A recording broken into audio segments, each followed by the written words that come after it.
Welcome to the Real News Network. I'm Jessica Devereaux in Baltimore. On Tuesday, August 13th, Carlos Trujillo of the Association of Injured and Ex-Workers of General Motors, Colombia, or ASOTRECOL, bound himself to a cross in front of the U.S. Embassy in Bogotá to protest GM's refusal to mediate towards a just resolution for their grievances, which include operating unsafe factories, refusing to pay for disability claims, and firing injured workers.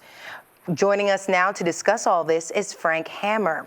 Frank Hammer just returned from a trip to Colombia. He is a retired GM employee of 32 years and is the former president of the United Auto Workers Local of 909. And he currently is a labor organizer at School of the Americas Watch. Thanks for joining us, Frank. Thank you, Jessica. So, Frank, can you just tell us exactly why Carlos decided to tie himself up to a cross in front of the U.S. Embassy, and just give us a bit of background of what has been happening there in Colombia for the past 2 years? We had a U.S. delegation that went down this past week to help the workers who are camped out in front of the U.S. Embassy in Bogotá, Colombia, commemorate the second anniversary of that encampment. They have been occupying basically a sidewalk across the street from the U.S. Embassy in an effort to get the U.S. government under the Obama administration to basically influence General Motors, of which the U.S. government is a part owner, to meet the just demands of the workers who were injured in an antiquated plant facility, and who, after they were injured, had their medical records tampered with by GM and then were illegally fired. So these workers have been on the street. They cannot provide for their families. They have not had any medical care for their severe injuries that they sustained, both to their spines, to their shoulders, to their arms, to their legs. They are all, as we witnessed ourselves, on crutches and walking around on canes, can't get other work, and need General Motors to come to the table to resolve the injustices that were committed against the workers. Has the U.S. government actually responded to ASOTRECOL's grievances? Well, the U.S. government a year ago, I think, was helped to facilitate a mediation that took place in August of 2012. The mediation was cut short because the mediation provided by the Federal Mediation and Conciliation Service had to return to the United States.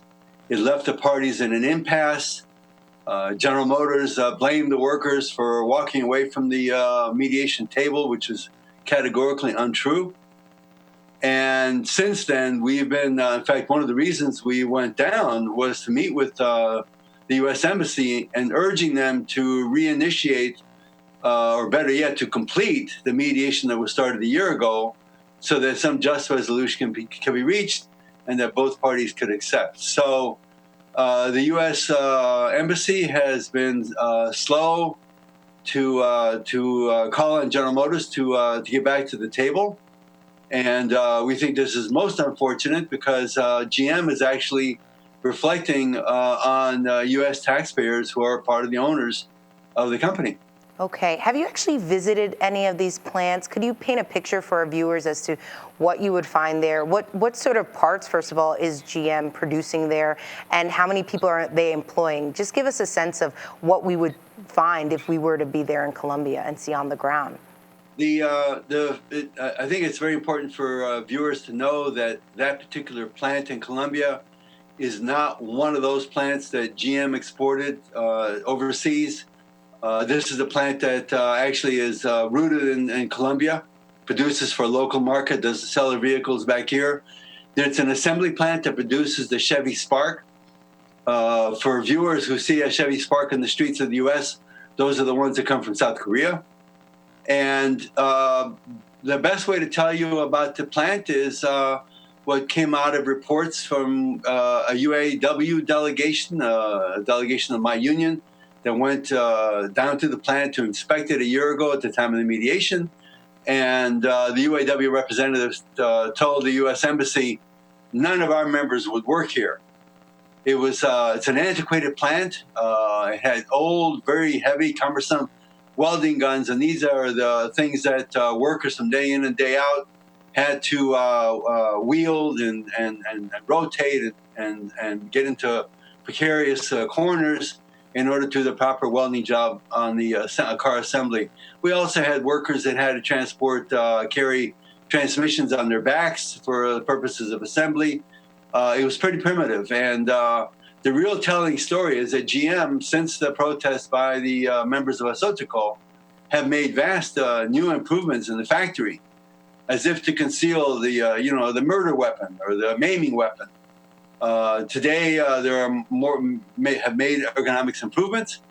They've replaced the welding guns with robots and so on. So if you went down there today, you would see the consequences of the workers' protest, and that means that the workers who are currently working in the plant are not suffering the injuries that came down on the workers at the encampment. What is Asotokol hoping to achieve with this latest action? Well, GM is basically trying to wash its hands of this episode, and the workers are unable to go forward with their lives, and in fact, on the contrary, they're facing evictions and foreclosures, very similar to what we're experiencing here in Detroit and elsewhere in the U.S. And what they're hoping that GM will do is return back to the mediation table, the one that was initiated a year ago, and complete the mediation and arrive at a conclusion that would allow the workers to continue with their lives and end this very, very sorry chapter in GM's labor relations, so to speak, as it manifested itself in Colombia. And just really quickly, Frank, for our viewers that might want to get involved or be interested in helping the Asotokol movement, where can they find information about that? Well, let me just say the support of people here in the U.S., and especially auto workers in the Detroit area and elsewhere, has been profound. There have been gate collections, there have been monies raised at local union meetings, retirees meetings. We've raised, I think, well over $10,000. There are two web pages on the website youcaring.com, which make it very easy for people to support this cause, to sustain these workers in their struggle. And I hope that we'll include the links on the transcript that will appear with this report. Okay. Thanks so much for joining us, Frank. Jessica, thank you very much. And thank you for joining us on the Real News Network.